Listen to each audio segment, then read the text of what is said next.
تو مجھے بتائیے کیا ریویلڈ نالج میں جو کتاب و سنت کا علم ہے یا ایکوائرڈ نالج میں کہیں یہ بات ملتی ہے یہ والی کہانی کہ روحیں واپس آ جاتی ہیں؟ یہ تو ہندوؤں سے مستعار لیا گیا عقیدہ. ان کے ہاں یہ آتما کا ایک کانسیپٹ ہے کہ جو بری آتما ہے وہ بھٹکتی رہتی ہے اور اچھی آتما جو ہے وہ پیس کے اندر چلی جاتی ہے. وہ تو جناب وہ تو یہ کہتے ہیں زلزلہ بھی آتا ہے، گائے نے ایک سینگ کے اوپر اٹھایا ہوا ہے کیا نام ہے زمین کو، اور جب تھک جاتی دوسرے پہ. تو یہ ساری توہمات ہیں. کالی بلی راستہ کاٹ دے نحوست ہے، توہمات ہیں. جوتی پہ جوتی چڑھ جائے سفر لکھا ہوا ہے، توہمات میں سے ہے. کوا گھر کی منڈیر پہ بولے تو کوئی مہمان آنے کا پیش خیم ہے، یہ سب توہمات ہیں. رات کے وقت جھاڑو نہیں دے سکتے، ناخن نہیں کاٹ سکتے. اتنی تہمت پرستی وہ چل رہی ہے ہمارے معاشرے کے اندر. چونکہ ہم لوگ ہندوؤں کے ساتھ رہے ہیں لہذا یہ ساری باتیں وہیں سے آئی ہیں کہ روحیں واپس آ جاتی ہیں. کوئی روح نے ادھر آ کے کیا کرنا ہے؟ وہ تو سورۃ المطففین میں ہے کہ وہ علیین اور سجین کے اندر ہے. نیک روحیں جو ہیں علیین میں، بری جو ہے سجین کے اندر ہے. ان کا اب اس دنیا کے ساتھ کیا لینا تھا؟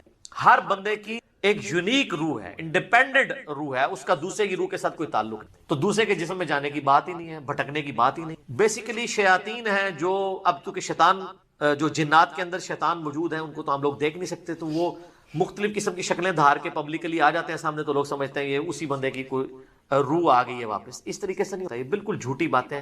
اسلام کا اس سے کوئی تعلق نہیں ہے. باقی جمعراتیں جو بیچتے ہیں وہ روٹی روزی ان کی چلنے دیں آپ. جمعراتوں کی وجہ سے ہی تو یہ عقیدہ انہوں نے گھڑا ہوا ہے. ویسے ان کو بھی آپ جا کے ایک سائڈ پہ کر کے پوچھیں نا کہیں لکھا ہے تو کہیں گے ہے کوئی نہیں ہے، لیکن اصالہ ثواب کے لیے ہمیں جمعرات دے دیا. تو ٹھیک ہے میت کی طرف سے صدقہ ہو سکتا ہے. میرا تو اس کے اوپر لیکچر ریکارڈڈ ہے، مسئلہ 74. میت کی طرف سے صدقہ اور خیرات کا ثواب اسے ملتا ہے. صحیح مسلم میں حدیث ہے کہ میت کو 3 اعمال کا ثواب پہنچتا ہے. نمبر 1 علم کی بات جو اس نے اپنی زندگی میں کی، اس کے مرنے کے بعد بھی اسے ثواب ملے گا جیسے امام بخاری امام مسلم. دوسرا صدقہ جاریہ جو اپنی زندگی میں کوئی نیکی کا کام کیا اس کے بعد بھی جاری رہا اسے ثواب ملے. تیسرا نیک اولاد جو اس کے لیے دعا کر. اور اسی کو سپورٹیو سنن نسائی میں حدیث ہے، بخاری مسلم میں بھی اس کا کچھ حصہ موجود ہے. جو سعد ابن عبادہ سفر میں تھے تو ان کی ماں پیچھے سے فوت ہوگی. ان کا یا رسول اللہ میرا ارادہ ہے کہ میں اس کی طرف سے صدقہ کروں تو اسے ثواب ملے گا. آپ نے فرمایا ہاں. تو انہوں نے کنواں کھدوا دیا اور اس کا نام ہی پڑ گیا یہ ام سعد کا. تو وہ صدقہ اور خیرات کریں، مولویوں کی روٹی روزی لگا کے رکھیں. لیکن باقی ان سے زیادہ حقدار آپ کے غریب رشتہ دار ہیں، غریب ہمسائے ہیں. مولوی تو یقین کریں آلموسٹ روزانہ ہی چھوٹا گوشت کھا رہے ہوتے ہیں، وہاں لوگ بکرے دے کے جاتے ہیں. غریب رشتہ داروں کو کوئی جو ہے ایک چھٹانگ چھوٹا گوشت لے کے دینے کے لیے تیار نہیں. اور یہ لوگ عیاشی کی زندگی گزار رہے ہوتے ہیں. آپ ان سے پوچھیں وہ کہتے ہیں دیکھیں یہ تو برکت ہے، ہم نے علم دین حاصل کیا تھا تو ہم کھا رہے ہیں. یہ لادہ بات ہے کہ قرآن میں آتا ہے کہ اللہ کے نیک بندوں کی نشانی ہے جو اپنے مال میں سے دیے ہوا اللہ کی راہ میں خرچ کرتے ہیں. لوگوں کا دیا ہوا اپنے اوپر خرچ نہیں کرتے. بالکل 180 ڈگری ہے. لیکن قرآن پڑھا ہو تو پھر پتا ہونا ہے. بال اس کا جواز موجود ہے غریبوں کو، چاہے وہ علماء کرام ہوں یا ائمہ مساجد ہوں، آپ کھلا سکتے ہیں. لیکن یہ جو عقیدہ وابستہ کیا ہوا نا بالکل جھوٹا عقیدہ. قرآن تو بالکل اپنے مقدمے میں واضح ہے. سورہ یاسین کے اندر اللہ تعالیٰ نے واضح طور پہ فرمایا، آپ سورہ یاسین 22ویں پارے سے شروع ہو کے 23ویں میں ختم ہوتی ہے، تو آپ پہلے ہی صفحہ جو ہے نا 23ویں صفحے کا، اس میں اللہ تبارک و تعالیٰ نے فرمایا، آیت نمبر ہے 31، الم یروا کم اہلکنا قبلہم من القرون انہم الیہم لا یرجعون، کیا انہوں نے نہیں دیکھا کہ ہم نے ان سے پہلے کتنی امتیں ہلاک کر دی ہیں، وہ اب کبھی بھی واپس دنیا میں لوٹ کے نہیں آئیں. وَإِن كُلٌّ لَمَّا جَمِيعٌ لَدَيْنَا مُحْضَرُونَ، اور ان سب کے سب لوگوں کو اللہ تعالیٰ کے حضور جمع کر کے حاضر کیا جائے گا، یعنی قیامت سے پہلے وہ دنیا میں نہیں آئے. اور جناب جو سورۃ الواقعہ کی رکت انگیز آیات ہے نا، سورۃ الواقعہ پارہ نمبر 27 میں بالکل اینڈ پہ جا کے سیکنڈ لاسٹ سورت آتی ہے، اس میں اللہ تبارک و تعالیٰ نے اس ٹروتھ کو ریویل کیا ہے. اللہ فرماتا ہے فَلَوْلَا إِذَا بَلَغَتِ الْحُلْقُومَ، تو کیوں نہیں ہوتا کہ جب روح جو ہے وہ گلے میں جا کے اٹک جاتی ہے، یعنی کسی کی موت کا وقت آ جاتا ہے، نزع کا وقت، وَأَنْتُمْ حِينَئِذٍ تَنْظُرُونَ، اور تم اس وقت وہاں پہ موجود یہ سب کچھ دیکھ رہے ہوتے ہو کہ ایک بندے کی روح نکل رہی ہے، تو روح واپس کیوں نہیں لا سکتے؟ وہ آگے ذکر آئے گا اس کا. وَنَحْنُ أَقْرَبُ إِلَيْهِ مِنْكُمْ وَلَكِنْ لَا تُبْصِرُونَ، اور ہم مرنے والے کے تم سے بھی زیادہ قریب ہوتے ہیں، لیکن ظاہر اللہ اپنی شان کے لائق. نَحْنُ أَقْرَبُ إِلَيْهِ مِنْ حَبْلِ الْوَرِيدِ، وہ ہماری رگے جان سے بھی زیادہ قریب. فَلَوْلَا إِن كُنتُمْ غَيْرَ مَدِينٍ، تو تم کیوں نہیں جو ہے وہ بدلے دکھ کے دین کے معاملے میں کوئی اسکیپ روٹ کیوں نہیں اختیار کر لیتے؟ کہاں بھاگ کے جا سکتے؟ ترجعونها ان کنتم صادقین، تو لوٹا لو نا اس کی روح اگر تم مرے ہوئے کو واپس لے آؤ. تو یہ اللہ تعالیٰ نے بیسیکلی اس کا کانٹیکس یہ چل رہا ہے کہ اللہ تعالیٰ یہ بتا رہا ہے کہ اس کائنات کا کریٹر میں ہوں، زندگی موت کا مالک میں ہوں. اگر تم سمجھتے ہو یہ تمہارے اختیار میں ہے تو جو مر رہا ہوتا ہے اس وقت تم بھی کرسی کے ساتھ پاس ہی کھڑے ہوتے ہو، تو اس کی روح کیوں نہیں لوٹا لیتے؟ یہ بھی اس کے ثبوت میں ہے کہ جو بندہ مر گیا وہ اب دنیا میں واپس نہیں آئے. یہ بالکل اجماعی عقیدہ ہے، اس کے خلاف کوئی عقیدہ رکھتا ہے تو وہ کفر ہے. البتہ صحیح بخاری اور صحیح مسلم میں اشارتاً موجود ہے روح کا لوٹنا اس حوالے سے کہ وہ قبر کے اندر، جیسا کہ برزخی معاملہ ہے ہمیں نہیں پتہ کہ جب مردے کو دفنا کے جاتے ہیں تو جانے والوں کے قدموں کی آہٹ بھی، تاکہ اس کی حسرت میں اضافہ ہو اگر بدکار ہے، اور نیکوکار ہے تو وہ کہ میں اپنے مال اپنے ساتھ لے کے، وہ تو بخاری میں آتا ہے میت اپنی چارپائی پہ کلام کرتی ہے دفنانے سے پہلے، جن و انس کے سوا ساری مخلوقات سن، کیونکہ وہ مکلف ہے نا، شریعت کے مکلف ہے نا، اور اگر یہ سن لیں تو بے ہوش ہو جائے، وہ کہتی ہے مجھے کدھر لے کے جا رہا، اور نیک میت کہتی ہے مجھے جلدی جلدی اس طرف لے کے۔ جناب بڑا خطرناک معاملہ ہے۔ اللہم انی اعوذ بک من عذاب جہنم ومن عذاب القبر ومن فتنة المحیا والممات ومن شر المسیح الدجال۔ بخاری مسلم میں حدیث ہے، نبی الاسلام نے فرمایا، سورہ ابراہیم کی آیت نمبر 27 ہے نا، یثبت اللہ الذین آمنوا بالقول الثابت فی الحیاۃ الدنیا وفی الآخرہ، کہ اللہ تعالی اہل ایمان کو دنیا کی زندگی میں بھی اس قول پر ثابت قدم رکھتا ہے اور آخرت کی زندگی۔ تو نبی علیہ السلام سے پوچھا کہ یہ کون سا قول ہے، تو آپ نے فرمایا لا الہ الا اللہ محمد، اور آپ فرمایا یہ دنیا اور آخرت میں، اس سے مراد یہ ہے کہ جب انسان کو قبر میں رکھا جاتا ہے تو اس سے قبر میں سوال کیے من ربک کا، تو وہ کہتا ہے کہ میرا رب اللہ ہے، میرا نبی محمد ہے صلی اللہ علیہ وآلہ وسلم۔ اور پھر نبی علیہ السلام نے یہ آیت پڑھ کے کہا کہ یہ قرآن میں بھی اس بات کا ثبوت ہے کہ اللہ تعالیٰ اسے ثابت قدم رکھتا ہے قبر کے سوالات کے اندر۔ تو قبر کے اندر جو اس سے سوال کیے جاتے ہیں، وہ جو روح کا لوٹنا ہے وہ برزخی ہے، وہ دنیا میں نہیں آ رہی ہوتی، نہ اس کو کوئی کیمرہ لگا کے آبزرو کر سکتا، یہ بھی ذرا ذہن میں رکھیے گا، کوئی آبزرو بھی نہیں کر سکتا، فرشتوں کو آبزرو نہیں کر سکتا، کیمرے یا یہ فزیکل ورلڈ کی چیزیں فزیکل انسٹرومنٹ سے آبزرو ہو سکتی ہیں، جو عالم برزخ کی چیزیں ہیں وہ آبزرو نہیں ہو۔ پھر بخاری مسلم میں حدیث ہے، نبی علیہ السلام نے فرمایا کہ قبر میں میرے بارے میں بھی پوچھا جاتا ہے، ما کنت تقول فی ھذا الرجل، اس مرد کے بارے میں تو کیا کہا؟ وہ کہتے ہیں حضور دکھائے جاتے ہیں نا، ابو داؤد میں الفاظ ہے الذی بعث فیکم، ہم اس مرد کی بات کر رہے ہیں جو تم میں مبعوث ہوا تھا۔ تو وہ کہتا ہے ہوا محمد رسول، وہ تو محمد تھے اللہ کے رسول، وہ تھرڈ پرسن کے سیغے میں خطاب کر رہا ہوتا ہے، ورنہ تو وہ کہتا سیکنڈ پرسن میں کہتا ھذا محمد رسول اللہ، یہ اللہ کے رسول محمد ہے، کہتا وہ تو محمد رسول۔ اس میں میرا کلپ بھی ہے نا، قبر میں 3 نہیں 4 سوال ہوں گے۔ ترمذی میں تو حدیث ہے من ربک ما دینک من نبیک، تیرا رب کون، تیرا دین کیا، تیرا نبی کو، تو کدا مقلد، تو کہنا فڑکے دا، تیری کیڑی مسیتی، تیرا کیڑا بابا، اے کوئی نہیں، اے زمین دے اتے ہوتے ہیں، زمین دے اندر اللہ کا سکہ چلتا ہے۔ ادھر بھی تا ان کا چل رہا ہے کہ اللہ نے کھلی چھٹی دی بھی، مرنے کے بعد محمد رسول اللہ کا سکہ چل رہا ہے، اللہ کا سکہ۔ ابو داؤد میں آتا ہے کہ جو مؤمن ہے نا، وہ یہ کہتا ہے کہ ربی اللہ، اور کہتا ہے دین الاسلام، اور کہتا ہے ہوا محمد رسول اللہ۔ تو چوتھا سوال پھر ہوتا ہے، 3 سوال ہیں، وہ فرشتے کہتے ہیں تجھے کیسے پتا چلا؟ وہ کہتا ہے میں نے اللہ کی کتاب پڑھی تو میں نبی علیہ السلام پہ ایمان لایا، ان کے سچ ہونے کی تصدیق کی، تو پھر اس کے لیے جنت کی کھڑکی کھول دی جاتی ہے۔ یہ چوتھا سوال ہے کہ اسے پتا، تو جنہیں کتاب پڑھی نہیں اور وہ حافظ قرآن علی نہیں پڑھتا، ترجمے نال پڑھتا ہے، تائی انہوں پتا لگتا ہے نا کہ کے لکھے ہے، ورنہ تو نہیں پتا چلے گا۔ اور بخاری میں ہے کہ منافق سے جب سوال ہوتے ہیں تو ہر سوال کے جواب میں کہتا ہے لا ادری لا ادری، ہائے آتا لا ادری لا ادری، ہائے افسوس مجھے کچھ پتا نہیں، بولے اعوذ باللہ۔ تو فرشتے اسے تو چوتھا سوال پھر کرتے ہیں، جب وہ کہتا ہے نا مجھے کچھ پتا نہیں، تو وہ پھر کہتا ہے کہ میں تو وہی کہتا تھا جو لوگ کہتے تھے، سنا کے سنی، یعنی ہم تو شروع سے ہی یہ ہیں، ہم تو شروع سے ہی یہاں ہار مانتے ہیں، میں تو یہی کہتا تھا۔ تو فرشتے کہتے ہیں لا دریتا ولا تلیتا، کیا تو نے خود ادراک کرنے کی کوشش نہیں کی، خود پڑھنے کی کوشش نہیں کی، یا کوئی ایسا شخص جو تجھے بتا دیتا اگر تو پڑھنا نہیں جانتا تھا؟ تو فرشتے پھر اسے گرز مارتے ہیں، اور زمین و آسمان کی ہر مخلوق اس کی آواز سنتی ہے سوائے جن و انس کے، اگر یہ سن لیں تو بے ہوش ہو جائیں۔ اور حقیقت بات ہے کہ آپ اتنے بڑے بڑے جو بزرگ دفنا کے آتے ہیں نا، ان کے گرز کی آواز اگر آپ کو آئے نا تو رحمت اللہ لے کہنا چھوڑ دو تسی، یہ شکر اللہ نے پردہ رکھا ہے، باہر آواز نہیں آتی ہے۔ تو یہاں پہ روحوں والا معاملہ ہے، لیکن وہ بھی اب روحوں کے ساتھ ساتھ آپ نے کتنے بزرگوں کو بیچ میں جو ہے وہ نکلوا دیا، لیکن یہ حقیقت ہے، یہ کتابوں کا دین ہے، یہ بابوں کا دین نہیں ہے۔ تو ہمارا تو مقصد یہ ہے کہ لوگوں کو کتابوں کے دین کے ساتھ جوڑیں، بابوں کی بھی، اور بابے وہ جو کتابوں کے ماننے والے ہیں، جو کتابوں کو نہیں مانتے وہ تو گستاخ بابے ہیں، ان کی بات ماننے کے لیے تیار نہیں۔ اب بعض صحابہ کرام میں بھی ہر طرح کے لوگ تھے، پڑھے لکھے لوگ بھی تھے، یعنی درمیانے لوگ بھی تھے، چیزوں کو سمجھنے والے بھی تھے، بعض اوقات انہوں نے چند ایک الفاظ پکڑے ہیں اور ان کو روایت کر دیا، وہ آگے مصیبت کھڑی ہوگی۔ میں آپ کو بخاری مسلم سے ایک مثال دوں، ضمن میرے ذہن میں آیا، بخاری مسلم میں ایک حدیث ہے، حضرت عمر سے زیادہ کوئی انٹیلیجنٹ بندہ تھا، لیکن دیکھیں ان کو بھی کہاں پہ غلطی لگی۔ حضرت عمر فاروق رضی اللہ عنہ کو جب زخم لگا نا تو بیمار ہو گئے، یعنی بالکل اب قریب المرگ تھے، مشکات میں بھی آتا ہے یہ حدیث آتی ہے۔ تو لوگ ان کے پاس رو رہے تھے کہ اب تو یہ نہیں بچیں گے۔ حضرت عمر نے کہا کہ تم رو مت، کیونکہ نبی علیہ السلام سے میں نے سنا ہے کہ میت کو اس پہ رونے والوں کی وجہ سے عذاب دیا جاتا ہے۔ اچھا، یہ حدیث اما عائشہ کے سامنے بیان کر دی کسی حضرت عمر کے حوالے سے، اور اس کو بیان کی تھی عبداللہ بن عمر نے رضی اللہ تعالیٰ عنہ علیہ السلام. اب عبداللہ بن عمر رضی اللہ تعالیٰ عنہ بھی بیٹھے ہوئے اما عائشہ کے پاس پردے میں, ٹھیک ہے, اور بات کس کی ہو رہی ہے؟ حضرت عمر کی. روایت کون کر رہا ہے؟ عبداللہ بن عمر. کس کے سامنے؟ اما عائشہ کے سامنے. یار اہل حدیثوں سے معذرت کے ساتھ میں یہ جو کچھ بیان کر رہا ہوں, لیکن انہوں عزم کرنا, کوڑی گلنا نہیں, لیکن عزم کریو. اب اما عائشہ نے فرمایا خدا عمر ابن خطاب پہ رحم کرے, اس کو سمجھنے میں غلطی لگی. کون کہہ رہا ہے؟ اما عائشہ. حضرت عمر اپنی وفات تک ایک حدیث کو غلط سمجھتے, صرف ظاہری الفاظ کی. اما عائشہ نے کہا قرآن میں تو سورہ الزمر کے اندر آیت ہے وَلَا تَزِرُ وَازِرَةٌ وِزْرَ أُخْرَى, کوئی جان دوسری جان کا بوجھ نہیں اٹھا سکتی. تو عمر نے یہ کیسے سمجھ لیا کہ نبی علیہ السلام یہ فرما رہے ہیں کہ میت کے اوپر جو لوگ رو رہے ہوتے ہیں اس کی وجہ سے اس میت کو عذاب دیا جاتا ہے, اس کا کیا قصور ہے؟ سر لاجیکل ہے بات کہ نہیں؟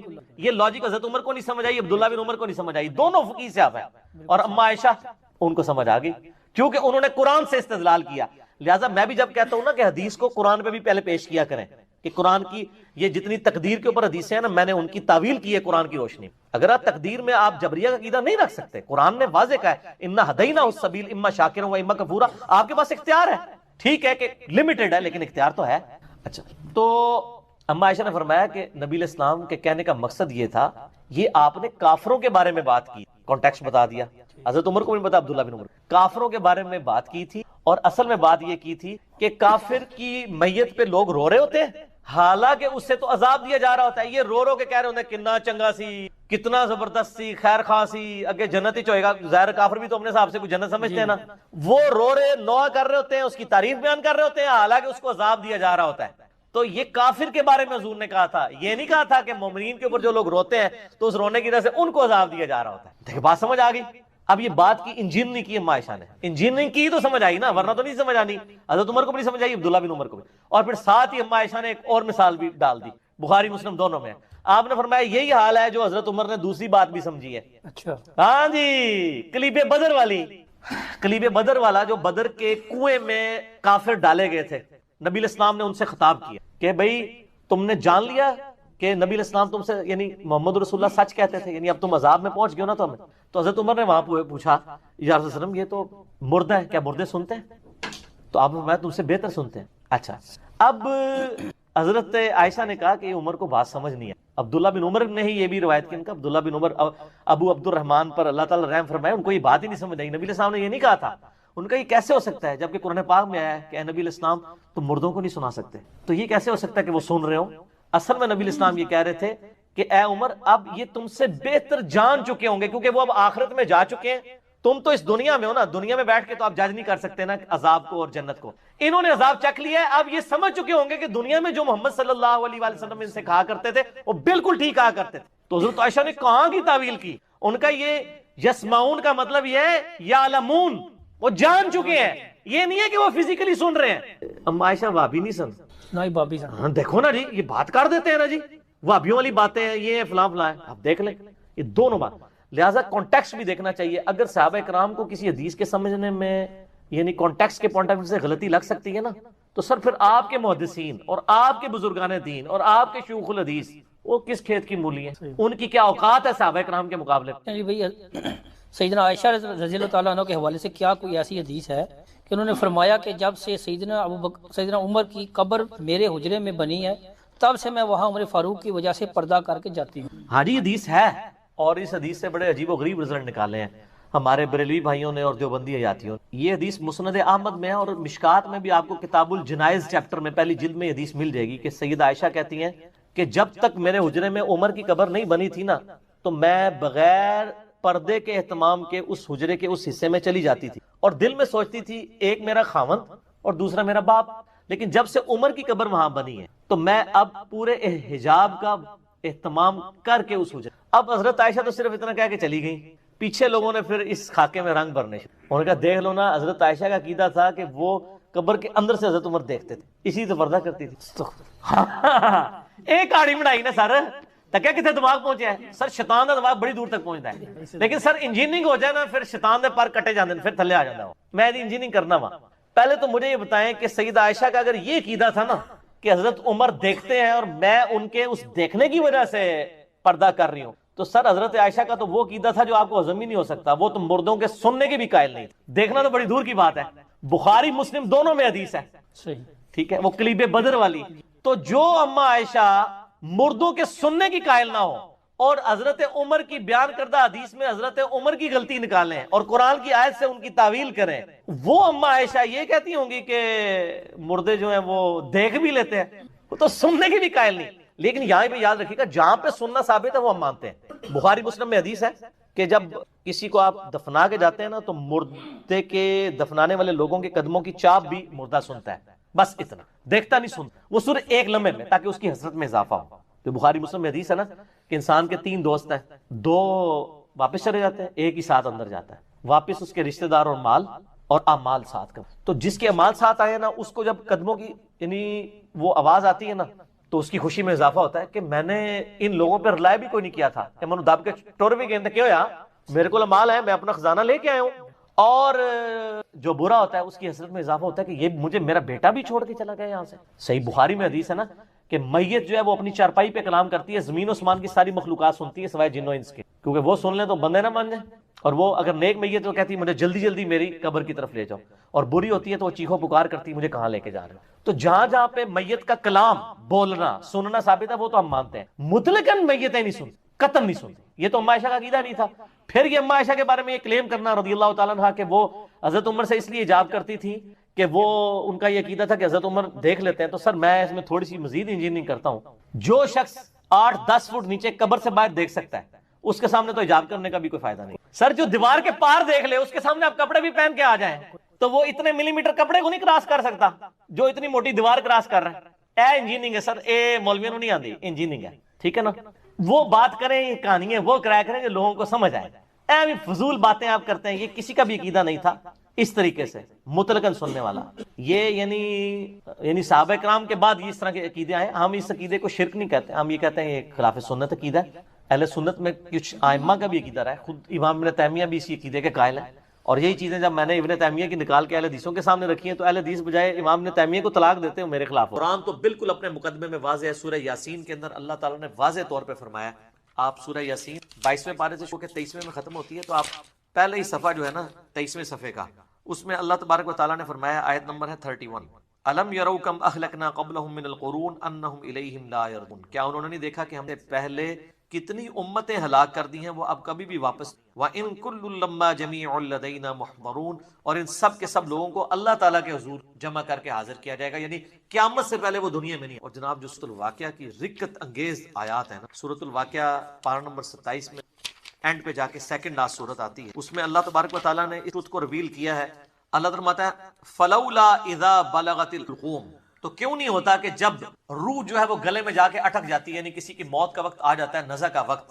وَأَنْتُمْ حِينَئِذٍ تَنْظُرُونَ، اور تم اس وقت وہاں پہ موجود یہ سب کچھ دیکھ رہے ہو کہ ایک بندے کی روح نکل رہی ہے، روح واپس کیوں نہیں لا سکتے، وہ آگے ذکر آئے گا. وَنَحْنُ أَقْرَبُ إِلَيْهِ مِنْكُمْ وَلَكِنْ لَا تُبْصِرُونَ، اور ہم مرنے والے کے تم سے بھی زیادہ قریب ہوتے ہیں، لیکن اللہ اپنی شان کے نحن اقرب الیہ من حبل الورید، وہ ہماری رگے جان سے بھی. فلولا انتم غیر مدین، تم کیوں نہیں جو ہے وہ بدلے دین کے معاملے کوئی اسکیپ روٹ کیوں نہیں اختیار کر لیں، کہاں بھاگ کے جا سکتے. ترجعونہا ان کنتم صادقین، تو لوٹا لو نا اس کی روح اگر تم مرے ہوئے کو واپس. یہ اللہ تعالیٰ نے بیسیکلی اس کا کانٹیکسٹ یہ چل رہا ہے کہ اللہ تعالیٰ یہ بتا رہا ہے کہ اس کائنات کا کریٹر میں ہوں، زندگی موت کا مالک میں ہوں.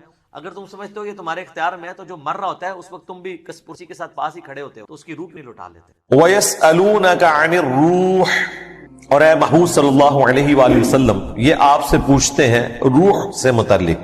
قُلِ الرُّوحُ مِنْ أَمْرِ رَبِّي، اے نبی تم فرما دو کہ یہ میرے رب کا حکم ہے، اس کا امر ہے.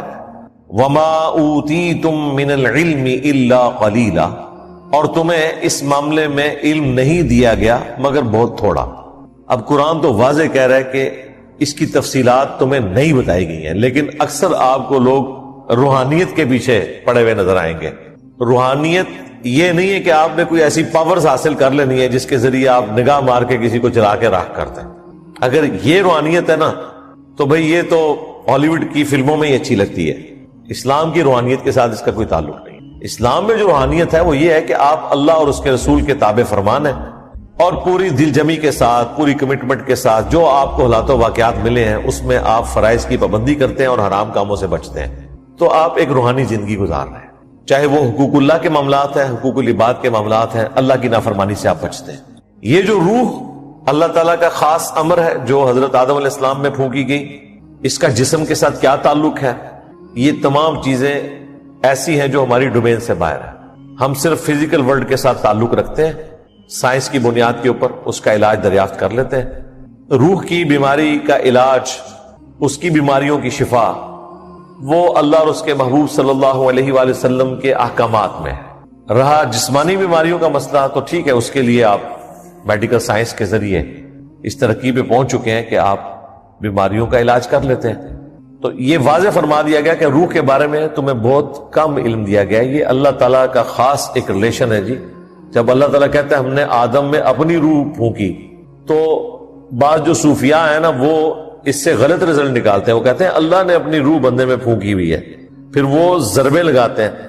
بھائی وہ اللہ نے جو کہا نا کہ میں نے اپنی روح پھونکی، تو وہ اپنی سے مراد ہے کہ میری تخلیق کردہ چیز، میری مخلوق. اللہ تو روح سے پاک ہے. اللہ تبارک و تعالیٰ کے لیے تو آپ کوئی مثال ہی بیان نہیں کر سکتے. لیس کمثلہ شیء، اس کی مثل کوئی شے نہیں ہے. اللہ نور السماوات والارض، اس پہ جو ہم بات کرتے ہیں تو اس نور کا اس روشنی سے جو ہم دیکھتے ہیں، یا وہ نور جس سے فرشتے پیدا کیے گئے، کوئی تعلق نہیں ہے. یہ چیز ہی کچھ اور ہے. اللہ تعالیٰ کی مثال بیان نہیں کی جا سکتی. لہذا یہ کہنا کہ یہ روح کا جو اللہ کے ساتھ تعلق ہے وہ کوئی ایسا ڈیوائن قسم کا تعلق بنا کے اسے پیش کرتے ہیں کہ گویا کہ پینتھیزم کا عقیدہ، وحدت الوجود کا عقیدہ، خدا اور انسان کے ایک ہونے کا عقیدہ، اور پھر کوانٹم فزکس کو بھی بیچ میں لے آتے ہیں اور عجیب و غریب قسم کے رزلٹ نکالتے ہیں جو ہمارے وہ بزرگ بھی نکالتے رہے، اشفاق احمد صاحب. یہ صرف تب آزمائی ہے. بھائی خالق کو مخلوق سے الگ کرنے کا نام توحید ہے، قدیم کو حادث سے الگ کرنے کا نام توحید ہے. اللہ تعالیٰ اپنی مخلوقات سے بالکل الگ ہے. باقی اس کا جو اپنے مخلوق کے ساتھ تعلق ہے، وہ انہیں دیکھ رہا ہے، ہر چیز کو آبزرو کر رہا ہے، اس کے علم میں ہے، وہ اپنی جگہ ہے. باقی اس طرح کا کوئی ریلیشن شپ نہیں ہے کہ اللہ تعالیٰ نے کوئی اپنی صفت اس کے اندر ڈال دی ہوئی ہے. ہاں، اللہ کی صفات کا مظہر ضرور ہے انسان، اس اعتبار سے کہ اللہ سنتا ہے، اللہ دیکھتا ہے، اللہ علم والا ہے، اور انسان کو بھی اللہ تعالیٰ نے سننے کی صلاحیت دی، دیکھنے کی دی، علم سے نوازا. لیکن ان دو چیزوں کا کوئی کمپیریزن ہی نہیں ہے. اس کی ہم مثال بھی بیان نہیں کر سکتے. کوئی اللہ کے ہاتھ قرآن میں ذکر ہے، لیکن ہم یوں نہیں کر سکتے. لیس کمثلہ شیء، اللہ کی مثل کوئی شے نہیں. بخاری مسلم میں آیا کہ دجال کانا ہے، تمہارا رب کانا نہیں ہے. اب اللہ کی آنکھیں، اس کے لیے آپ کوئی مثال بیان نہیں کر سکتے، جیسا کہ اس کی شان کے لائق ہے. اللہ کا عرش پر مستوی ہونا جیسا کہ اس کی شان کے لائق ہے. اللہ کا ہماری رگے جاں سے قریب ہونا جیسا کہ اس کی شان کے لائق ہے. یہ بہت سینسٹیو معاملہ ہے.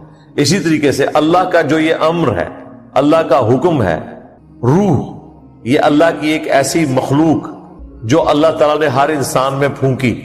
جسم انسان کا بعد میں تیار ہوا، روح پہلے سے موجود تھی. یہی وہ چیز ہے جو مسند احمد میں حدیث ہے کہ میں اللہ کے ہاں خاتم النبیین اس وقت بھی تھا جب آدم علیہ السلام مٹی اور پانی کے درمیان تھے. اور ترمذی کے الفاظ ہیں، پوچھا گیا آپ پر نبوت کب واجب ہوئی؟ فرمایا میں اللہ کے حضور اس وقت بھی نبی تھا جب آدم علیہ السلام مٹی اور پانی کے درمیان تھے. نبی علیہ السلام روح کی فارم میں موجود تھے، ہم بھی موجود تھے، ابو جہل بھی موجود تھا، فرعون بھی موجود تھا. دنیا میں آنے کی ترتیب ڈفرنٹ ہے. روحیں پہلے کی بنی ہوئی ہیں، جسم بعد میں آئے. ان احادیث سے یہ رزلٹ نکالنا کہ نبی علیہ السلام سب سے پہلے پیدا کر دیے گئے. دنیا میں نبی صلی اللہ علیہ وآلہ وسلم جو آئے ہیں تو اولاد آدم ہے، اولاد ابراہیم ہے. نبی علیہ السلام نے حضرت ابراہیم کو اپنا جد امجد کہا ہے، ورنہ تو حضرت ابراہیم جو ہے نبی علیہ السلام کی اولاد میں ہوتے. وہ معاملہ ہی بالکل ڈفرنٹ ہے. اس کا تعلق روحوں کے ساتھ ہے. لیکن روح جب جسم میں داخل ہوئی، ایک اللہ کی مخلوق دوسری مخلوق میں، اور پھر موت کے وقت اسے نکال لیا جائے گا. لیکن مرنے کے بعد بھی روح اور جسم کا جو تعلق ہے برزخی، وہ قائم رہے گا، اس طرح کا نہیں جو مرنے سے پہلے تھا. اور الٹیمیٹلی پھر قیامت والے دن جنت اور جہنم کا فیصلہ ہوگا تو روح اور جسم دونوں کے لیے ہو رہا ہوگا. یہ بھی لوگ اکثر پوچھ رہے ہوتے ہیں کہ جی عذاب روح کو ہوگا یا جسم کو ہوگا. بھائی جسم نے بھی مزے لوٹے ہیں، روح نے بھی لوٹے ہیں، تو نفع اور نقصان دونوں روح اور جسم دونوں کے لیے ہوں گے، اس میں تو کوئی شک نہیں ہے. باقی اس کی کیفیت کیا ہے وہ اس فزیکل ورلڈ کی چیز ہی نہیں ہے. ابھی دیکھیں ڈاکٹرز بھی بعض اوقات انسان کی بلڈ سرکولیشن کا سلسلہ جاری ہوتا ہے، اس کے باوجود کہتے ہیں جی میڈیکلی ڈیتھ ہو چکی ہے. کئی امیر لوگ ہیں مشین پہ وینٹیلیٹر پہ چڑھے ہوئے، خون چل رہا ہے، دل دھڑک رہا ہے، کہتے ہیں میڈیکلی مر چکا ہے. کیوں مر چکا ہے؟ وہ کون سی چیز ہے جو اس میں سے نکل گئی ہے؟ کہتے ہیں جی جان نکل گئی. آپ اسے جان کہہ لیں، اسے نفس کہہ لیں، اسے روح کہہ لیں. بہرحال اس کے نکلنے کے بعد یہ جسم ایک مردہ چیز ہے. تو سائنس کبھی اس قابل نہیں ہوگی کہ روح اور جسم کا یہ ریلیشن شپ دریافت کر لے یا روح کو ڈیٹیکٹ کر لے، کیونکہ وہ اس فزیکل ورلڈ کی چیز ہی نہیں ہے. اور اللہ نے کہہ دیا کہ ہم نے تو اس کا علم نہیں دیا مگر بہت تھوڑا. اور وہ جو تھوڑا دیا ہوا ہے وہ یہی دیا ہوا ہے کہ یہ اللہ کا امر ہے. اللہ تعالیٰ نے اپنے بندوں میں روح پھونکی ہے، اور وہ روح ہے مسکن ہدایت یا گمراہی کے بارے میں فیصلہ کرنے کا. بس یہ چیز بتائی گئی، دیٹس آل. باقی یہ جو لوگ کہتے ہیں نا کہ جی ہم روحانی طور پر ایسی ترقی کریں گے کہ ہم بیٹھے ہوئے 7ویں آسمان کے اوپر پہنچ جائیں گے بیٹھے بیٹھے ایسے، وہ نہیں، وہ آپ اپنی خوابوں کی دنیا میں رہتے ہیں تو رہے، اس کا اس کے ساتھ کوئی تعلق نہیں ہے. وَلَئِن شِئْنَا لَنَذْهَبَنَّ بِالَّذِي أَوْحَيْنَا إِلَيْكَ، اور اگر ہم چاہتے تو یہ جو وحی ہم آپ کی طرف کر رہے ہیں یہ لے جاتے. یہ تو اللہ کی مرضی ہے نا، اللہ نے اپنا پیغمبر چنا ہے نا. اب اس طرح کی آیات کو نا وہ اعلی حضرت گستاخانہ آیات سمجھتے ہوئے نا ان کو مولڈ کرنے کی کوشش کرتے ہیں کہ کوئی نبی کی گستاخی ہوگی. بھائی یہ جو روح سخن ہے نبی الاسلام کو مخاطب کر کے کافروں کے اوپر نکالا جا رہا ہوتا ہے کہ اگر تم اس وحی کی قدر نہیں کر رہے ہو نا تو اللہ چاہے تو یہ وحی لے بھی جائے. یہ اللہ کی مرضی ہے، تو اس کی رحمت ہے کہ اس نے اس کے ذریعے تمہیں ہدایت دی ہے. اور ظاہر ہے اس میں مخاطب تو نبی صلی اللہ علیہ وآلہ وسلم کی ذات ہوگی. ثم لا تجد لك به علينا وکیلا، اور اس کے بعد تم اللہ کے حضور کوئی بھی سفارشی جھگڑا کرنے والا نہیں پاؤ گے اگر اللہ تعالیٰ یہ فیصلہ کر لے. ظاہر ہے کوئی کیا کر سکتا ہے، الا رحمتا من ربک، ہاں مگر یہ تو تمہارے رب کی رحمت ہے. ان فضلہ کان علیک کبیرا، بے شک اے محبوب صلی اللہ علیہ وآلہ وسلم اللہ تعالیٰ کا آپ پر بہت بڑا فضل ہے. اللہم صلی علی محمد وعلی آل محمد، بہت بڑا فضل ہے جی. دیکھیں نامہ اعمال میں نیکیاں رکنے کا نام ہی نہیں، ایسا اجر جو نہ ختم ہونے والا ہے. سورۃ القلم میں آیا نا کہ آپ کے لیے وہ اجر ہے جس کا سلسلہ کبھی رکے گا. آج تک دیکھ لیں دنیا میں اس وقت بھی 1.9 بلین، آلموسٹ 2 ارب کے قریب لوگ مسلمان ہیں، کسی نہ کسی درجے میں اپنے رب کو یاد کرتے ہیں، اور ان سب کی نیکیوں کا ثواب جمع کر کے اگر کسی ایک شخصیت کے نامہ اعمال میں جاتا ہے تو وہ محمد رسول اللہ ہے صلی اللہ علیہ وآلہ وسلم. تو اللہ کا بہت بڑا فضل ہے. یہ اللہ کا فضل ہے کہ اس نے نبی الاسلام کو صاحب امت بنایا اور ان کے نامہ اعمال میں اتنی نیکیاں رکھی. باقی پیغمبروں کو اس طرح کے فضائل نہیں حاصل ہوئے، چند ایک لوگ ہی ان کی زندگی میں ان پر ایمان لے کر آئے. لیکن اتنی بڑی امت کا ہونا یہ نبی الاسلام کا ایک خاصہ ہے. اب وہ مشہور زمانہ آیت آ رہی ہے قرآن حکیم کے حوالے سے جس میں اللہ تعالیٰ نے قرآن حکیم کی یونیکنس کا ذکر کیا ہے کہ قرآن جیسی کتاب کوئی بنا نہیں سکتا. سورۃ البقرہ میں بھی چیلنج موجود ہے، سورہ یونس میں، سورہ ہود کے اندر، یہاں پہ بھی قل لئن اجتمعت الانس والجن على ان یأتوا بمثل هذا القرآن، اے نبی تم فرماؤ کہ اگر تمام انسان اور جن اس بات پر اکٹھے ہو جائیں کہ وہ قرآن کی مثل کوئی لے آئیں، لا یأتون بمثلہ ولو کان بعضهم لبعض ظہیرا، تو وہ اس کی مثل کوئی کتاب نہیں لا سکتے چاہے سب ایک دوسرے کے مددگار بن جائیں. اب یہ بات تو بڑی آسان سی نظر آ رہی ہے، لیکن اس کی گہرائی میں جائیں کہ اتنا بڑا دعویٰ کہ اس طرح کی کتاب کوئی لکھ نہیں سکتا. بھائی عربی دنیا میں کروڑوں لوگوں کو آتی ہے، شاعری بھی بڑی اچھی کر لیتے ہیں، تو کھینچتان کے کوئی اس طرح کی چیز بنا بھی سکتے ہیں، اور لوگوں نے کوششیں بھی کی ہوئی ہے بالکل قرآن کے سٹائل کے اندر تلاوت کر کے وہ چیزیں رکھی بھی ہوئی ہیں انٹرنیٹ کے اوپر. لیکن ان چیزوں کو تو چھوڑ دیں، قرآن اور حدیث کی لنگوسٹکس سے بھی آپ کو فرق محسوس ہو جاتا ہے. حالانکہ حدیث بھی عربی میں ہے، قرآن بھی عربی میں ہے، لیکن ان دونوں کے سٹائل سے ہی آپ کو، اگر آپ اللہ کے مزاج سے واقف ہیں، قرآن و سنت کے پڑھنے والے ہیں، تو آپ کو فرق محسوس ہو جائے گا. 90% سے زیادہ جو بندہ جاننے والا ہے وہ فرق کر سکتا ہے. باقی جو اس کا وہ روحانی پہلو ہے کہ اس طرح کی کتاب کوئی بنا نہیں سکتا، مراد یہ نہیں ہے کہ کوئی اس سے ملتی جلتی بات لکھ کے کوئی عربی لکھ نہیں سکتا، لکھ سکتا ہے لیکن نہ تو وہ بلاغت کے اندر، نہ اپنے میسج کی گہرائی کے اندر، اور نہ اس کے جو عوام کے اوپر اثرات ہیں اس میں اس کتاب کا مقابلہ نہیں ہو سکتا۔ اس کا اسلوب ہی اتنا نرالا ہے، اس کتاب کا جو کانفیڈنس ہے وہ اتنا غیر معمولی ہے کہ کسی اعتبار سے بھی کوئی انسان اس طریقے سے گفتگو کر ہی نہیں سکتا۔ عام لوگوں کو تو بعض اوقات ایک بے ڈھنگا سا انداز لگتا ہے کہ جی یہ کیا، اچانک یہ بات ہوئی پھر یہ بات ہو گئی، لیکن قرآن میں ایک پورا ربط ہے، وہ اس کے اپنے سٹائل میں گفتگو ہوتی ہے، اور قرآن کا سٹائل خطبے کا سٹائل ہے۔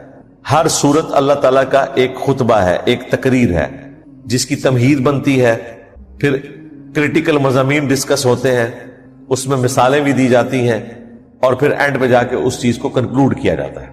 قرآن حکیم اس طرح کی کتاب نہیں ہے کہ جو عام کتاب لکھی جاتی ہے جس میں پہلے آتھر نے اپنا تعارف کروایا ہوتا ہے اور پھر اس کے بعد ونس اپان اے ٹائم سے شروع ہوتا ہے اور اس کی کوئی کنکلوژن ہوتی ہے۔ یہ سٹائل قرآن کا نہیں ہے، غیر معمولی سٹائل ہے، اور اسی سٹائل کی وجہ سے قرآن کتاب ہدایت ہے کہ آپ کہیں سے بھی کھول کر پڑھنا شروع کر دیں، آپ کو اس کے کانٹیکسٹ کا پتہ ہونا کوئی ضروری نہیں ہے، وہ بات خود آپ کو اپیل کر رہی ہوگی۔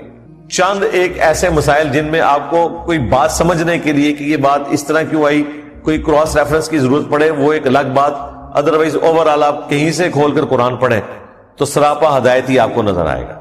اس سے پچھلی صورت پڑھی ہو یا نہ پڑھی ہو اس کا اس کی سمجھ سے کوئی تعلق نہیں ہے۔ لیکن انسانوں کی لکھی ہوئی کتابوں میں اگر آپ کو چیپٹر چھوڑ دیتے ہیں تو آپ کو پرابلم کھڑی ہو جاتی ہے، ہر چیز کو لنک کرنا پڑ جاتا ہے۔ یہاں نہیں ہے، آپ سورہ اخلاص پڑھیں بالکل قرآن کے اینڈ پہ ہے نا مصحف کی ترتیب میں، اس کا کوئی لینا دینا نہیں اس سے کہ آپ نے پیچھے سارا قرآن پڑھا ہوا ہے کہ نہیں۔ خدا کی ڈیفینیشن ہے، پرفیکٹ ہے۔ سورۃ الفاتحہ پڑھیں، پرفیکشن ہے۔ سورۃ البقرہ پڑھیں، پھر سورتوں کے اندر بھی کہیں سے آپ شروع کر دیں، سراپا ہدایت ہے۔ پھر اس کتاب کا جو پیشن ہے نا، گفتگو کرنے کا جو سٹائل ہے اور اس میں جو اعتماد ہے، کانفیڈنس، وہ اتنا غیر معمولی ہے کہ جو بندہ بھی پڑھتا ہے نا وہ ایک دفعہ ہل جاتا ہے۔ آپ نان مسلمز کی سٹوریز دیکھیں نا جو اسلام لانے کی، وہ قرآن سے کیوں امپریس ہوتے ہیں؟ وہ کہتے ہیں اتنے کانفیڈنس سے کوئی انسان نہیں کوئی بات کر سکتا جس کانفیڈنس کے ساتھ بات ہوئی ہے اور جتنی کلیئر کٹ بات ہوئی بھی ہے۔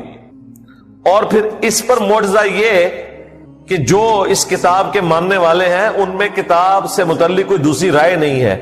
تفسیر میں کوئی ڈنڈی مارے تو مارے، وہ بھی اے آئی پکڑ لے گی کہ یہ مطلب نہیں ہے، ڈکشنری بھی بتا دے گی آپ کو، لیکن ٹیکسٹ کے اوپر کوئی اختلاف نہیں ہے۔ دیکھیں کتنے گمراہ فرقے پیدا ہوئے، انہوں نے ایاک نعبد و ایاک نستعین کی تفسیر میں سے بابوں کو پکارنا نکال دیا، لیکن کسی کی یہ جرأت نہیں ہوئی کہ اس آیت کو بدل دیں۔ اگر آیت بدلی جاتی تو ہدایت ختم ہو جاتی۔ پھر ختم نبوت کا تقاضا تھا کہ قیامت تک کے لیے کتاب محفوظ ہو۔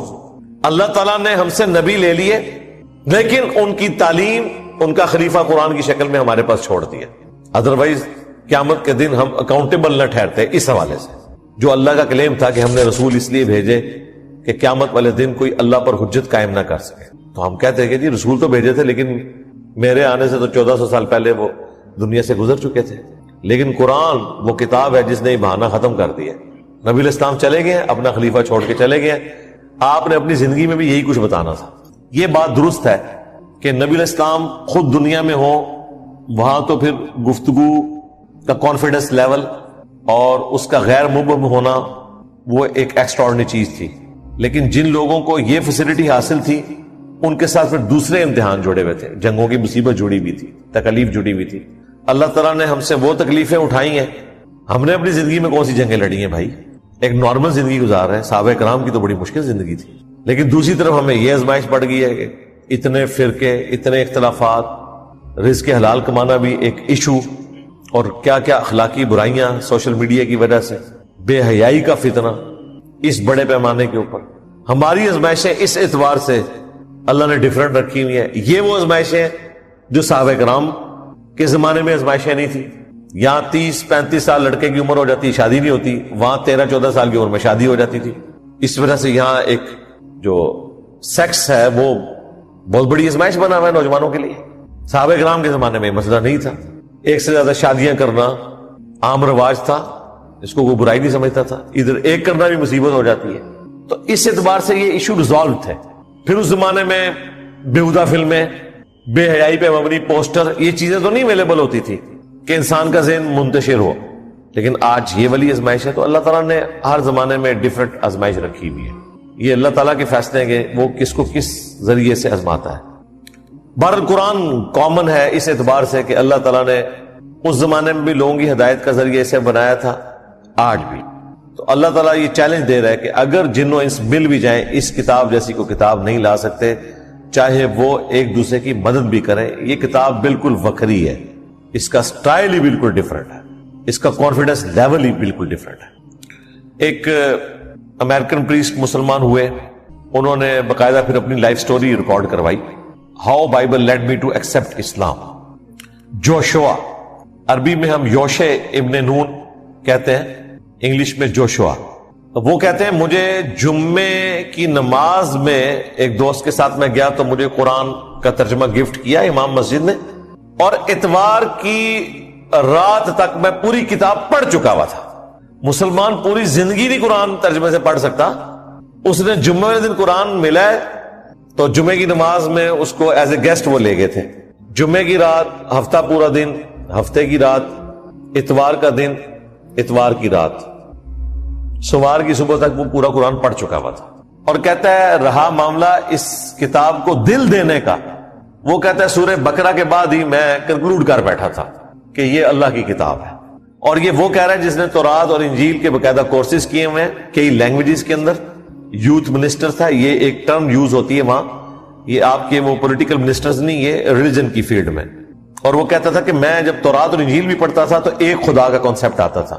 پریکٹیکلی مجھے وہ کانسیپٹ کرسچینٹی میں نظر نہیں آتا تھا. میں جس پادری کو جا کے ملتا تھا وہ آگے کہتا تھا کہ جی اس کا مطلب یوں نہیں یوں لینا ہے. وہ کہتا ہے یہ تو لکھا ہی نہیں ہوا. اسے کیا پتا ہمارے ساتھ بھی یہ مسئلہ بنا ہوا تھا، یوں نہیں یوں لینا ہے. بہرحال ٹیکسٹ محفوظ ہے اور اللہ کا شکر ہے کہ اس طریقے کا اوریاں شرک نہیں ہے.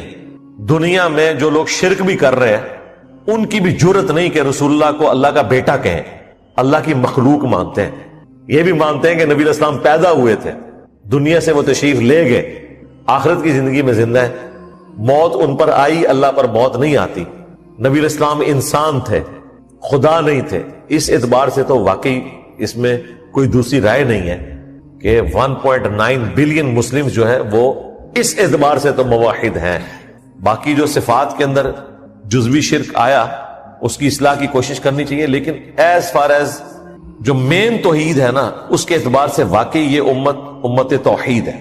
زیرو ٹالرنس ہے. آپ دیکھ لیں کسی بھی فرقے کا مسلمان ہے، جتنا مرضی بے عمل مسلمان ہے، دنیا کے کسی حصے کا مسلمان ہے، اس میں زیرو ٹالرنس ہے. وہ کہتے ہیں سجدہ خدا کو ہے، رسول اللہ اس کی مخلوق ہیں، وہ اللہ کے پیغمبر تھے، اللہ کے بندے تھے، محمد عبدہ و رسول. یہ تھوڑی کامیابی ہے.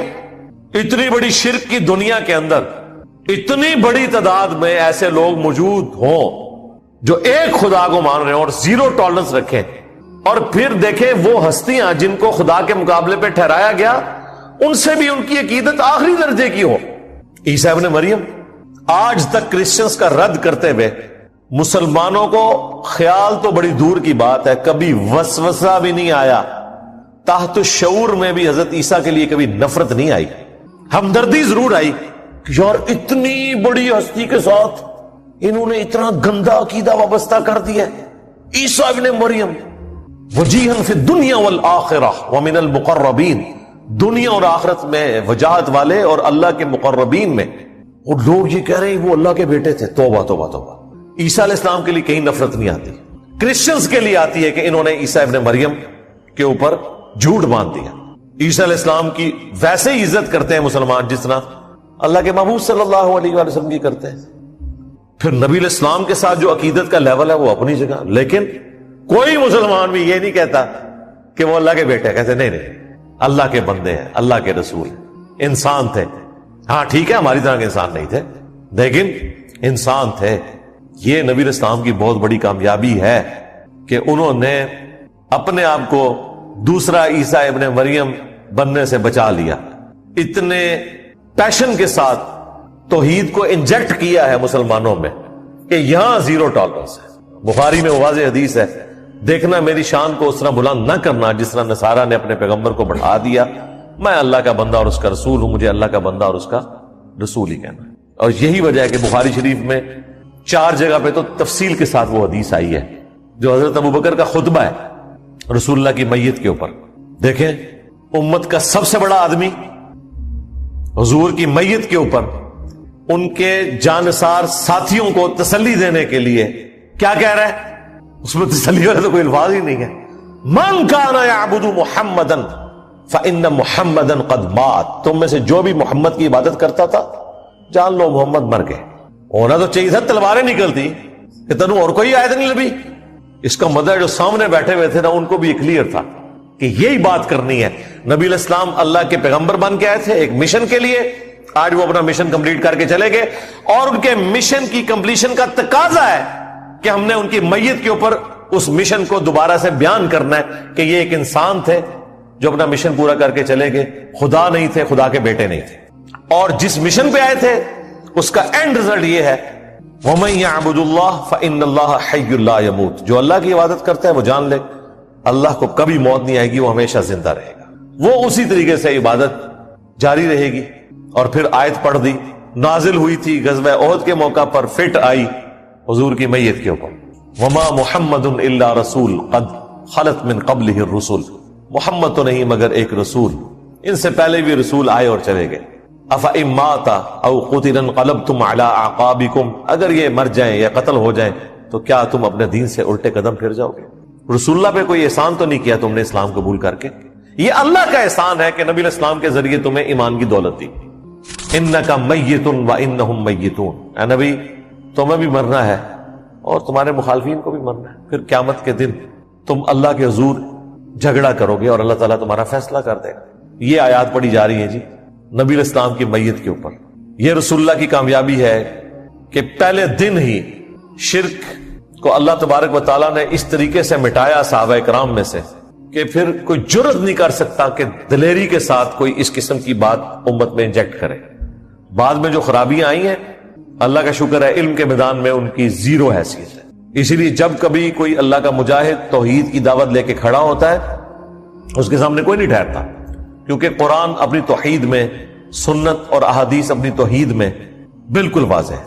اللہ تعالیٰ فرما رہا ہے تم سب کے سب بھی مل جاؤ تب بھی قرآن جیسی کتاب نہیں لا سکتے. وَلَقَدْ صَرَّفْنَا لِلنَّاسِ فِي هَذَا الْقُرْآنِ مِنْ كُلِّ مَثَلٍ. وہی بات ریپیٹ ہو رہی ہے جو سورہ بنی اسرائیل کے آغاز میں بھی آئی تھی.